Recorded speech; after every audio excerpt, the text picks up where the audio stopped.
Hello, my name is Renee Ziemer and I'm coordinator in the historical unit, and we will be seeing Dr. Will and Charlie's friendship galleries, their last offices, and also the Board of Governors room. We are seeing Dr. William Walsh Mayo, who came from a small village outside of Manchester, England. He immigrated to the United States and was a chemist at Bellevue Hospital in New York for a brief period of time. Ended up in Indiana, where he obtained his medical degree and met his wife Louise. And he came to Minnesota because he had a malaria type disease, and he was miraculously cured. So he went back, brought his wife Louise to Minnesota, and settled in the Twin Cities area briefly, and then Le Sueur, and then President Abraham Lincoln appointed him as the examining physician for the Civil War recruits for the Union. And the board was located here in Rochester, so thus the reason we're in Rochester, Minnesota. We also have an image of Will and Charlie, his two sons who went into medicine. Dr. Will went to University of Michigan and Charlie to Northwestern. They practiced out of their home for a period of time. The artifact over here is a microscope. The father actually mortgaged his home to purchase it. It cost $600 and it took him 10 years to pay off that mortgage. As the clinic grew, they rented space, and so in the next glass case you'll see some of the space that they occupied. And interesting enough, the first building they built was a library in 1909, which emphasized the need for education for the staff here. When they decided that they needed additional space, the 1914 building came into play. Dr. Henry Plummer helped design the building, and he's the one that really asked the Mayos, what type of practice do you want?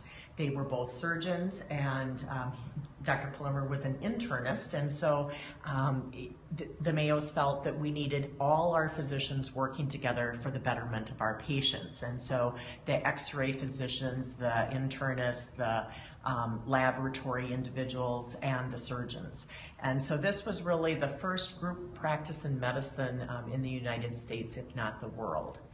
And we were expecting 14,000 patients to arrive, and 26,000 were coming. And so the building we quickly outgrew, and then we built the building we're standing in today, which is the Plummer Building, named in the honor of Dr. Henry Plummer.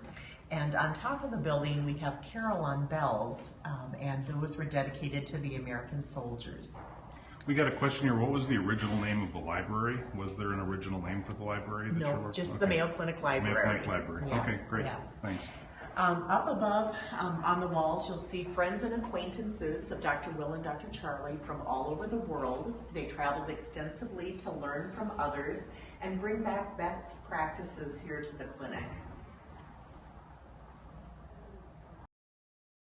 Next, we'll take a snapshot of Dr. Will's last office. He was the elder of the two brothers, and he married his high school sweetheart. Her photo is above the bookcase in there, and her name was Hattie Damon. And they had 5 children, but only 2 lived past infancy, 2 daughters, Carrie and Phoebe.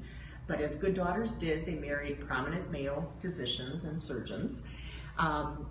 Dr. Will's motto was he loved the truth and sought to know it. And Dr. Charlie's motto was there's no fun like work. So you can kind of depict their personalities just a little bit. Dr. Will's first assistant in surgery was Sister Mary Joseph Dempsey, and her image is above the door here. And she was very instrumental in our St. Mary's Hospital history. And over here we have some artifacts of Dr. William Walsh, or Dr. Will Mayo, and him with his wife on their 50th wedding anniversary, him with his 2 daughters, Carrie and Phoebe, a receipt book that says private, leave this alone. Okay, so we probably shouldn't put it on the internet. Then, right. Okay.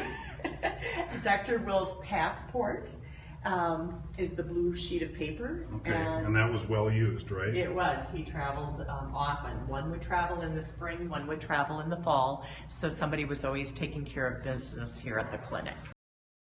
we will show you that President Roosevelt honored the Mayos in 1934 with an American Legion Award, and it was for their involvement in the military. Dr. Will and Dr. Charlie served during World War I as advisors to the Surgeon General of the Army, Gorgas at the time, and President Roosevelt honored them for those efforts. So we have what looks like a lot of graduation gowns here. Right, these are honorary caps and gowns. There's just a few on display. Again, they're from all over the world, so you'll see one from Canada, one from Scotland, one from Cuba. So they end up receiving these honors throughout their lifetimes. We also had two schools of nursing, St. Mary's School of Nursing and Methodist Kaler School of Nursing. And these are some of the uniforms that were worn by the nurses. And the St. Mary's School of Nursing started in 1906, and a few years later, the Methodist Kaler School of Nursing opened. Both schools closed in 1970 when the community college took over the nursing program. Here you'll see Dr. Charlie's laboratory coat and Dr. Will's surgical scrub gown. Both from about right around 1920. Now we're entering the Board of Governors room, and it was really in 1915 when Dr. Will and Dr. Charlie looked at the future of the clinic, and they realized that they needed to put things in place so that the clinic would continue after their deaths. And so they gave their life savings to start postgraduate medical education with the University of Minnesota. And they also kind of did our three shield logo. You know, the needs of the patient always came first. And Dr. Will stated this in 1910 in a Rush Medical College address. And so that's our first and foremost shield. The needs of the patient come first. Then on each side, to provide the best patient care, we have education and research. So in 1915, they started this postgraduate medical education, and it was a curriculum of a 3-year period, and it was really outlined well, which prior to that, training was not consistent or standardized. And then also they invested money in the laboratories for more research, primarily out at St. Mary's Hospital. And so at the same time, they also created a board to run the clinic. And so all that kind of came into play, and they also set it up as a nonprofit institution back in 1915. When they set it up as a nonprofit, they ended up having a board run the clinic, and so this is the boardroom. On the walls are honorary awards and certificates of Dr. Will and Dr. Charlie, again from all over the world. And primarily on this south wall are military honors of the Mayos. They had advised the Surgeon General of the Army, Gorgas, at the time, and they also offered care to any veteran who needed assistance that was deemed by the Army to have a critical need to come to Mayo Clinic for that care. And that was part of the reason why President Roosevelt had come to visit? That's correct, okay. Yes. Great. And over here you will see Dr. Charlie's diploma from medical school, William Walsh's diploma, and Dr. Will's diploma. So the one is from University of Michigan, where William James Mayo went. William Walsh went to the University of Missouri, and Dr. Charlie went to Northwestern. This room is still used on Thursday evenings for the Eagle Scout board reviews, and Dr. Charlie was instrumental with the Boy Scouts, and so we continue that tradition by using this room for those reviews.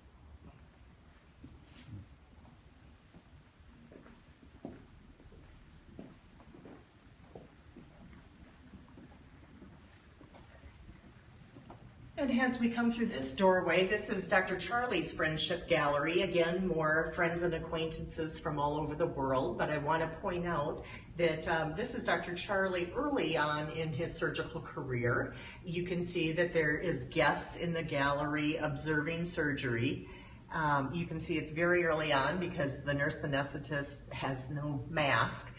Dr. Charlie, his nose is not covered, so it's amazing that people were able to survive surgery in those days. Here we have, again, more images from all over the world of physicians and acquaintances.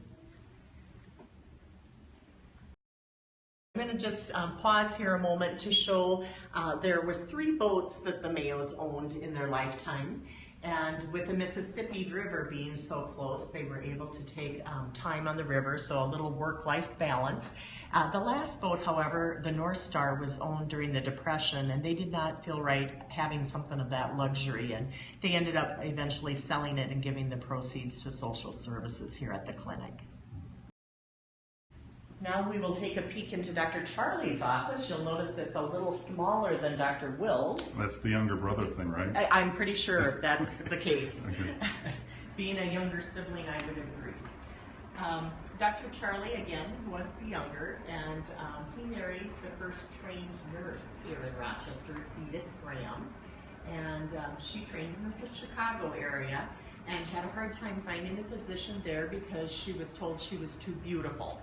So she came back to Rochester, where William Walsh hired her and trained her as the first nurse anesthetist at St. Mary's Hospital. They had 6 children, and their photos are above the bookcase in this room. There are 2 sons and 4 daughters. The daughters did not go into medicine, but the 2 sons did. And Chuck Mayo would have been the last Mayo on staff here, and he would have passed away in 1968. Over here, you will see some early instruments used by the Mayos. We have a corkscrew, a soldering iron, a potato masher, and William Walsh always said we don't need a hospital, everybody has a kitchen table. And you can kind of see the mentality when you look at these instruments. Charlie, however, would get into surgery and get frustrated because he couldn't maneuver, clamp, or cut the way he needed to, and so he would go home and make instruments at home and bring back. But eventually they did have an instrument shop at St. Mary's Hospital, and it evolved into our Division of Engineering today. The terracotta came off the top of the building. It was installed originally, and the Carillon bells initially were not part of the plan for the building. And so when they decided that they wanted to add a tower to put the Carillon on top of this building, they ended up taking off some of the terracotta. So we can enjoy it at a lower level and are able to see it. So that's kind of neat. The individuals in the Friendship Gallery, many of them are physicians, but there's 2 that I kind of wanted to point out that aren't. Jack Dempsey, the boxer, and Will Rogers, the actor, were both friends of Dr. Charlie. And also, we'll look at a few mementos of Dr. Charlie's, his passport, him with his 2 sons, Joe and Chuck. And I had mentioned earlier about the involvement with the Boy Scouts, and so Dr. Charlie received the Silver Buffalo Award, one of the highest honors that the Boy Scouts award. As we entered this room, you will notice a desk, and it belonged to William Walsh, the father. He was known as the Little Doctor. He was 5'4". His photos above the desk, along with his wife Louise. And William Walsh instilled in his sons that no one is big enough to be independent of others. So the teamwork philosophy that we see at Mayo really stemmed from William Walsh. The mother instilled in the boys that the humanitarianism. Don't be concerned about what others can do for you. How can you help others? So really foresightful and encouraging parents to the boys. Here we have a practice Carillon, and so this would have been in a small room where the Carillionaire would be able to practice, and that the whole city of Rochester wouldn't be able to hear the mistakes. The Carillon is played with the sides of the hands and then also with the feet, a little bit similar to an organ. And so I'll give you a little, not a song by any means, so that you have an idea how it's played and the noise and tunes that come from it. So we also have a bell that had been cracked and was discovered in 2007 and replaced. So obviously not like the Liberty Bell, the crack isn't that distinctive, but it did change the tone and pitch and so needed to be replaced. These are the collected papers of the staff of Mayo Clinic. And so it was in 1907 when Dr. Will and Charlie hired an individual by the name of Maud Mellish Wilson. And one of the first assignments she had was to organize the library and help them with their manuscripts that they were going to be publishing. And so this was one of her projects. She would review the articles and publications and edit them and then make them better and send them to different journals to be published.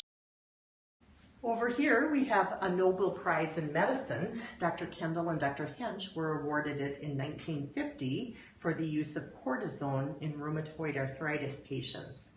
And the clinic opted not to patent the medicine because it would slow down the process and not be able to get it out to the patients who so needed it. Here we have Plaster Paris castings of hands of some of our prominent Mayo surgeons from early on. And this was a common practice because the surgeons made their money with their hands. And here we have some items belonging to William Walsh, the father. Now he passed away in 1911. He had a one-eared stethoscope. Some of the instruments he carried in his medical bag. I get often asked if he was a dentist, and I'm sure he pulled his fair share of teeth, but no, dentistry wasn't his main specialty. He was a family medicine and surgical physician, so was a horse and buggy physician. So he would get in his buggy and go out to the farms as needed and would see the patients where they lived. I mentioned that in 1911 William Walsh passed away, but it was 1939 when Dr. Will and Dr. Charlie passed away. And they were 4 years apart in age. They wintered later in their life in Tucson, Arizona, and Dr. Will was not feeling very well in the early part of 1939. So he came back for a checkup and was diagnosed with stomach cancer. His son-in-law performed surgery and he was doing okay, so Dr. Charlie went to a medical meeting in Chicago where he contracted pneumonia and died in May of 1939, and Dr. Will died in July of 1939. 1939 was a very hard year for the clinic.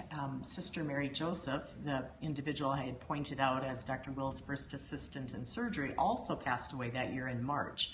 But Harry Harwick, an administrator for the clinic at the time, said, we didn't have time to mourn. We knew what our mission was, and it was to carry on the mission of the clinic.